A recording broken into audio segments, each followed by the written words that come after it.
O anjo das pernas tortas, disse Vinícius de Moraes. Mané Garrincha tinha a perna direita 6 centímetros mais curta que a esquerda.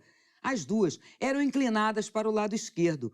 Os dribles do jogador pareciam brincadeira de criança, mas não eram. Eles venciam batalhas e atordoavam os adversários.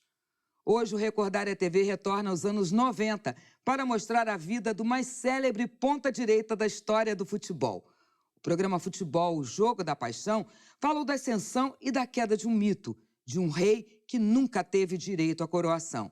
Jornalistas, jogadores, cronistas desenharam com arte o perfil de Garrincha.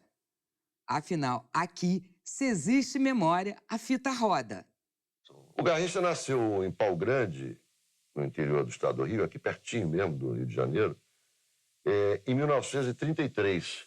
Ele é de outubro de 33, uma coisa curiosa, porque o Pelé também é de outubro.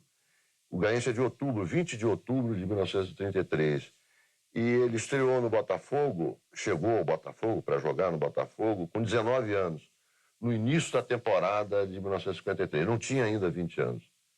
Ele fez 20 anos, já titular absoluto do time do Botafogo no campeonato de 53 do Rio. Agora, o Porto, vamos voltar um pouquinho. Ele começou a jogar lá mesmo, na Raiz da Serra? Começou jogando lá na Raiz da Serra, tinha o timezinho da América Fabril, né, que era uma fábrica de tecidos, exatamente do municípiozinho dele, ali naquela localidade. Todo mundo trabalhava na fábrica? Todo mundo trabalhava na fábrica, aquelas coisas assim meio pelada, né, de fim de semana, e ele jogava lá então, e lá foi descoberto pelo Botafogo, através de um jogador chamado Arati, um ex-jogador do Madureira e, na época, jogador do Botafogo, foi apitar um jogo lá, e viu o Garrincha jogando de meia esquerda. O Garrincha, nesse time dele, no Pau Grande Futebol Clube, ele era meia esquerda. Não era ponta, nunca tinha jogado na ponta. E então o Arati ficou impressionado com a habilidade daquele rapaz, aquele jovem garoto, e pediu para que ele aparecesse no Botafogo. Ele, detalhe, ele não queria aparecer, porque ele tinha sido rejeitado no Vasco, no São Cristóvão e no Fluminense. Primeiro quiseram mudar o nome dele. O Duvaldo Cosi, que era um locutor de muita projeção na época, chamava o Garrincha de Gualicho, porque havia um cavalo que era o ganhador dos pares do Jockey Club, e eles acharam bonito de trocar o nome do Garrincha para Gualicho. Garrincha eles não sabiam nem o que era, e é um passarinho. Ora, o Garrincha depois provou na vida que ele jamais poderia ser comparado com um cavalo, mas com os passarinhos, todos os passarinhos do mundo, ele poderia ser comparado. Ele tinha um irmão dele que jogava em Pau Grande, parecia que não era dos melhores goleiros, né?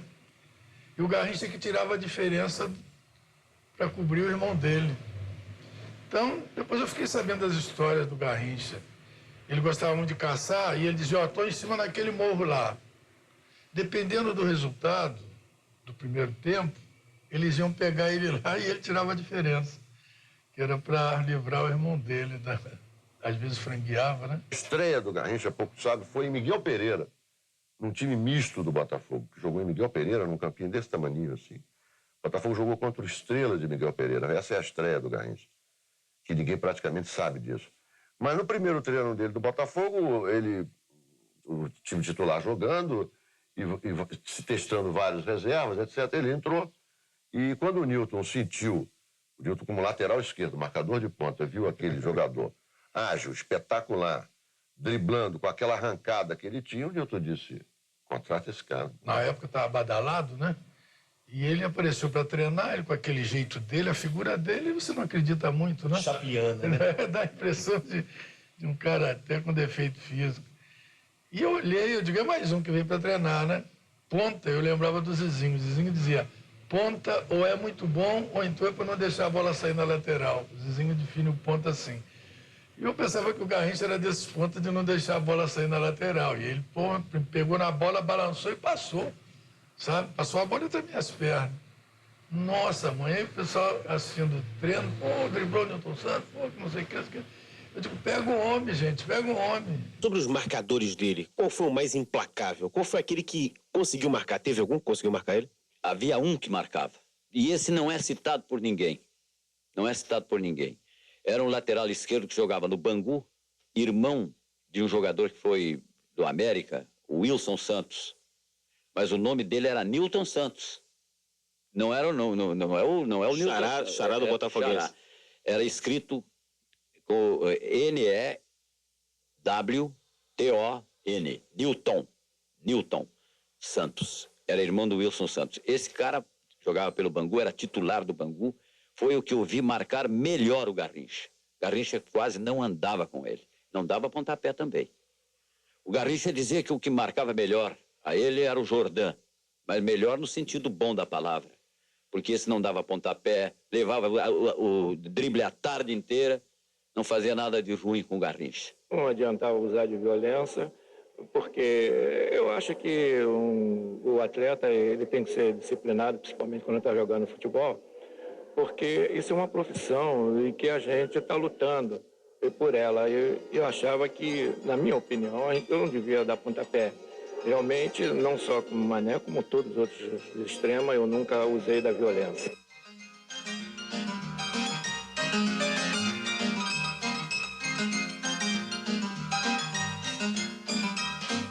Palavras, belas e sábias palavras de um mestre da crônica, Armando Nogueira.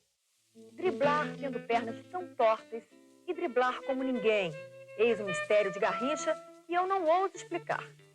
Driblar tendo uma perna mais curta que a outra e driblar como ninguém. Eis o mistério de Garrincha que tu não ousas explicar. Ninguém explica até hoje como é que ele conseguia dar o drible sempre para o mesmo lado e ninguém conseguia evitar. Houve quem dissesse, foi aquele técnico Mandi, que andou pelo América, um húngaro, que disse que ele já, como ele tinha as pernas tortas, as duas para o mesmo lado, o arco da perna direita era para lá e o da perna esquerda também. E então ele já tinha aquele pique inicial, que toda pessoa que tem as pernas normais, para dar um toque para a direita, tem que arquear primeiro a perna, evidentemente. E ele já tinha a perna arqueada. E a outra também já. Então o movimento era 1/10 de segundo, pelo menos, na frente dos outros. As pernas não influíam isso, porque eu também tinha a minha torta da mesma maneira dele. Na hora que balançava, compensava? Compensava. E outra coisa, ele não tinha grande velocidade, como muita gente pensa. Então, por que ele parava para dar novo drible? Porque o forte dele era o drible. Então, ele driblava o sujeito, dava uma corrida, e quando ele era alcançado pelo sujeito, ele parava a bola para driblar de novo. Porque esse era o forte dele.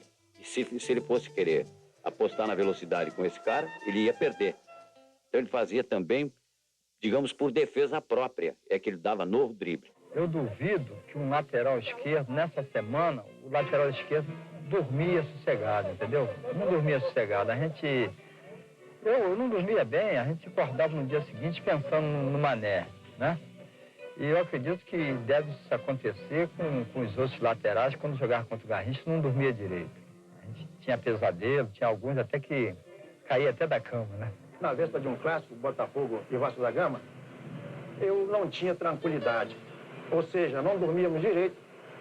Até os 10 primeiros minutos da partida, realmente o nervo vinha a cor da pele. Uma passada dele, a galera caía, mas também quando chegava a minha vez também, a galera do Flamengo repetia a mesma coisa. Houve um técnico que colocou uma cadeira uma vez, querendo que ele driblasse e imediatamente se desfizesse da bola. Então botou uma cadeira, disse, passa pela cadeira e depois de passar pela cadeira você alça o centro. Ele aí, então, pegava a bola, driblava a cadeira, voltava e driblava a cadeira de novo. E esse técnico, todo mundo sabe, está vivo até hoje, felizmente, porque é um grande cidadão e foi um dos grandes renovadores táticos do futebol brasileiro. Está vivo, Zezé Moreira. O que eu vi ele fazer com o Botafogo por aí, dentro desse Brasil e fora dele, é um negócio impressionante. Coisas que você só tinha que estar filmado, sabe? Uma vez até um filho de um amigo meu falou, porque apareceu ele driblando, né? E o cara disse, pô, que montagem bem feita. Eu digo, qual montagem, rapaz? Isso ele fazia realmente, não é montagem coisa alguma.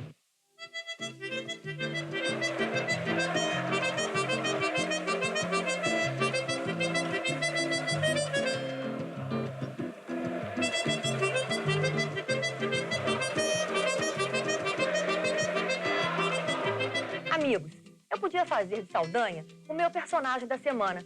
É um técnico malicioso, astuto, sutil. Mas sabemos que nem todos os técnicos usam o raciocínio. E Saldanha tem isso de bom, sabe pensar. Mas por hoje, O meu personagem da semana é outro. Antecipo suas iniciais. Garrincha. Eu disse que Saldanha pensava, pois acontece o contrário com Garrincha. Sim, amigos, Garrincha não pensa, nem precisa pensar. Saldanha ou qualquer outro vive do raciocínio. Nós pensamos todos os nossos atos. Não fazemos nada sem um penoso processo mental. Antes de atravessar a rua ou de chupar um chicabom, o homem normal é lacerado de dúvidas. Ele estaca diante da carrocinha amarela e, acometido de uma perplexidade hamletiana, pergunta de si para si: tomo ou não tomo o chicabom? Ora, a máxima característica terrena de Garrincha é a seguinte: ele não precisa pensar. E por isso, porque não pensa, posso apontá-lo como a única sanidade mental do Brasil. E Nelson Rodrigues concluía: até Deus, lá do alto, há de admirar-se e há de concluir: esse Garrincha é o maior. Eu vi o Garrincha fazer em Costa Rica, o Paulo Amaral era o treinador e preparador físico. Não, era o João Saldanha, o treinador, e o Paulo Amaral, o preparador físico. Um jogo contra o tal Saprissa. Saprissa é o time de lá, é o bom de lá, sabe? E com o inglês apitando, que vivia lá e complicava as coisas demais. Sei que ficou 0-0, 0-0 até o final. E no finalzinho, para acabar, o Mané driblou o time todo e ficou ele e o goleiro, sabe? Ele ameaçava e o goleiro... Ficaram os dois times parados, torcendo para ele chutar logo, pô, né? Bom, a baliza mede o quê? 7,32 m, para lá, toca a bola para aí, porque... Até que eles ameaçou, o goleiro abriu a perna, ele tocou na perna do goleiro. Paulo Amaral, eu lembro de uma bronca: pô, mas é um jogo duro, o juiz roubando pra burro. Por que você não... Não, ele não queria abrir a perna. E no próximo bloco, o depoimento do treinador Tele Santana, que em sua época de jogador atuava na mesma posição que Mané Garrincha. Até já.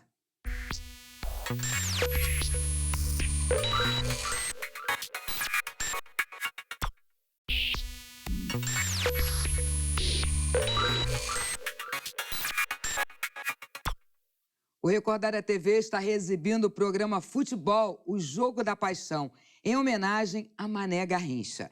Ele deu muitas alegrias aos seus admiradores, mas a vida de Mané teve episódios duros e dramáticos. Aqui, se existe memória, a fita roda. Muitos diziam que Garrincha, se fosse hoje, não estaria jogando, não teria condição de jogar. Garrincha jogaria antes, agora e depois. Garrincha jogaria em qualquer equipe, em qualquer lugar, em qualquer época. Portanto, foi um dos grandes jogadores que nós vimos jogar e, lamentavelmente, infelizmente, na minha posição, quando eu não tive grandes chances na seleção por causa do próprio Garrincha. O cara que jogou naquela época jogava hoje, ele só tinha que se preparar melhor, sabe? Mas ele ia jogar, porque na época ficava 5 caras. Ele driblava os 5, hoje fica um para cada um. Ele ia lá no junto da trave toda hora. Na Copa de 58, a seleção brasileira tinha o professor Carvalhais, tinha o professor Ataíde, sempre colocou esses psicólogos dentro da delegação. Para quê? Para tranquilizar o time. E ficou também famosa essa história do Garrincha, que quando eles estavam lá no jogo decisivo, né, o Brasil ia decidir com a partida contra a Suécia, tinha tempo ruim, chuvoso, tinham colocado uma lona sobre o campo, aquela tensão toda, nervosa por causa do jogo. E aí o psicólogo foi lá para ver como é que estão esses jogadores para essa partida. E aí, conclusão, estava o ônibus para a delegação sair, e com aquele negócio de sair, por coincidência, o psicólogo sentou, parece, ao lado do Garrincha e tal. E aí, na viagem para lá, quando começou a conversa, o que aconteceu? O psicólogo estava nervoso, tenso pela decisão. Quem acalmou ele foi o Garrincha. Ele disse: não, calma, nós vamos ganhar. Os gringos, cintura dura, não joga nada. Então você vê essa figura no momento decisivo, o psicólogo que entrou lá para fazer a cabeça dele, e ele ficou fazendo a cabeça do homem. Então esse era o Garrincha, era imprevisível, né? O Garrincha, no sentido, não se podia prever nada pelo Garrincha, nem antes, nem durante, nem depois do jogo. Muito se fala de comparações entre Garrincha e Pelé. Pode-se comparar Garrincha e Pelé? Eu ouvi uma comparação, uma vez, desse mesmo técnico húngaro, chamado Mandi, que jogava no América, que atuou no América. Esse técnico fez uma comparação que eu achei genial. Ele disse que o Pelé era um general de exército que conhecia todos os segredos, todas as estratégias, todos os todas as coisas que em torno dele pudessem existir para que ele exercesse a sua profissão. E que o Garrincha era um maqui, um guerrilheiro, daqueles que assaltam uma casa-mata cheia de inimigos e destrói essa casa-mata. Foi a comparação que ele fez. Então, diz ele, para se ganhar uma guerra, com segurança, necessário se faz a presença do maqui, como necessário se faz a presença do grande general e estrategista. Eu acho que todos dois têm o seu valor, sendo que eu considerei o Pelé mais jogador, porque o Pelé foi um jogador completo. O Pelé cabeceava, chutava de pé esquerdo, dominava, armava, finalizava. E Garrincha, tendo sido um grande jogador, era um jogador mais do campo adversário para frente. Só jogava no campo adversário e decidia muitos jogos. Mas, por ser completo o Pelé, eu o considerei melhor do que o Garrincha, não deixando de ressaltar que o Garrincha foi um dos maiores jogadores também que vi jogando. Eu acho que não pode haver uma comparação entre o Pelé e Garrincha porque são dois jogadores de estilo diferente. O Garrincha foi o maior driblador e o maior ponta-direita do futebol mundial. Eu acho que nunca mais vai haver um jogador como o Garrincha, inclusive porque ele era um jogador frio, ignorava as partidas decisivas, né? Não tinha medo de jogo decisivo. Jogo decisivo para ele é como se fosse uma pelada lá em Pau Grande. Então, esse espírito do Garrincha era muito difícil. E o que acontece? O Garrincha ia driblava, o maior driblador, ninguém tomava a bola dele, perfeito? Como driblador não tinha nada igual. Agora, o Pelé foi o jogador mais completo, para mim, que teve no futebol. O Pelé é excelente para driblar, excelente para chutar de direita, chutar de esquerda, para matar, para cabecear. Era um jogador de bola dividida, ele ganha todos. Se chutasse o Pelé chutava o adversário. Jamais o Garrincha deu um chute no adversário, jamais ele entrou numa jogada. Foi expulso covardemente em 62, que deu uma joelhada porque o cara tinha cuspido nele. Quer dizer, é bem diferente. O Garrincha foi um grande jogador, grande driblador. E o Pelé, o jogador mais completo. Em 1982, já doente, Garrincha fez um desabafo e expressou um desejo. A única coisa que eu quero é encontrar a paz. Tenho sofrido muito. Quero ver se consigo um dinheirinho emprestado para comprar uma casa em Bangu. Só sairei para jogar meu futebol e ganhar os trocados para as despesas. Isso será suficiente para minha felicidade. Não preciso de mais. Nunca liguei para dinheiro. Tudo que ganhei, perdi ou me tomaram. Eu fiquei entristecido pelo fato dele não ter sabido aproveitar as chances que a vida lhe deu. Ele não foi de uma época em que se pagasse muito aos jogadores. Você hoje encontra jogadores do tempo dele, como o caso do Nilton Santos, que são jogadores que não estão na miséria, é claro. São pessoas que não estão na miséria, mas não estão como deveriam estar. Deveriam estar como o Di Stefano está. Você chega, ele está inteiramente independente, não tem problema nenhum. E como estão já alguns jogadores que não fazem nenhuma unha do Garrincha, já estão hoje inteiramente independentes. Por exemplo, o Didi é um homem independente, mas ele porque foi jogar no Real Madrid. Senão ele não teria ficado independente. Foi onde ele ganhou dinheiro, foi lá. E depois como técnico, andando pela Turquia, por vários países, exercendo a profissão de técnico. Eu acredito que, com um pouquinho mais de colaboração de todos nós, o Garrincha estaria ainda vivendo aqui com a gente. O Manel foi e nós ficamos na saudade. Porque o jogador de futebol igual o Mané, na posição do Mané, eu acho que a mãe brasileira vai levar 100 anos para parir um outro Mané. E deu 1 bilhão de cruzeiros na época, um dinheirão, limpinho. E esse dinheiro foi para a mão dele. Ele, nessa ocasião, estava com a Elza Soares. Então ele resolveu comprar o Bigode do Meu Tio, que era uma casa em Vila Isabel, perto do Campo do América, uma casa noturna de Vila Isabel. Ele comprou aquela casa por 700 milhões. E comprou essa tal casa que ele quis inaugurar com o churrasco, que eu assei o churrasco, lá no Jardim Botânico, por 300 milhões. Ali foi embora o dinheiro todo.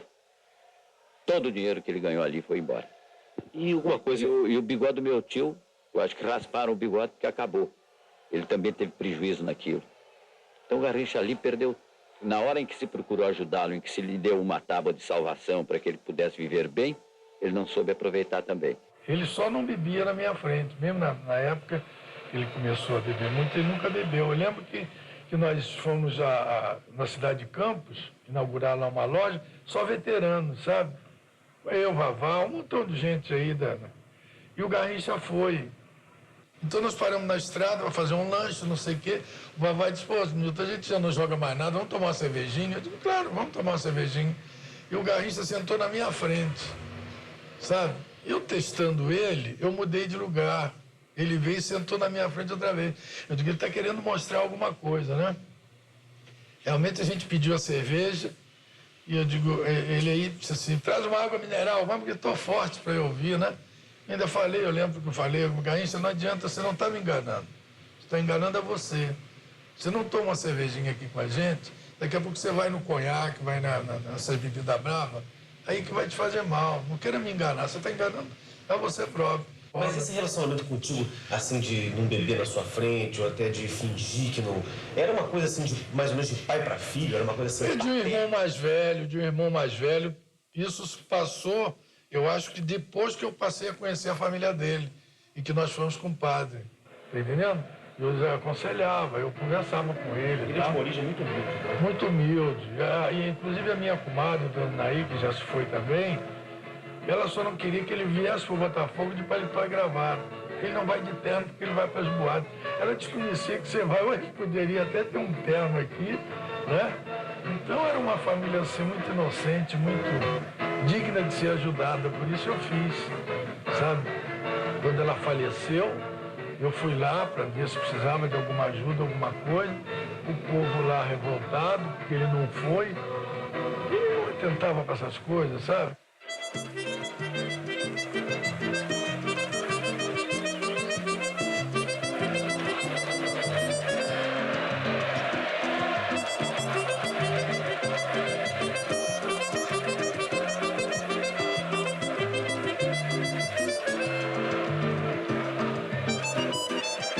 Eu, como não sou político, não gosto, não entendo, sabe? Eu nunca atento para essas coisas, sabe? Não sou nada oportunista. Os caras ainda diziam, pô, você tá rico, pô, fazer o que você fez. Eu digo, não tô rico não, rapaz. É que ele me deu muito dinheiro. Ele põe no time, eu não perdia nunca. Era isso garantido? No Botafogo era fácil. E na seleção brasileira a gente faturou 2 campeonatos mundiais.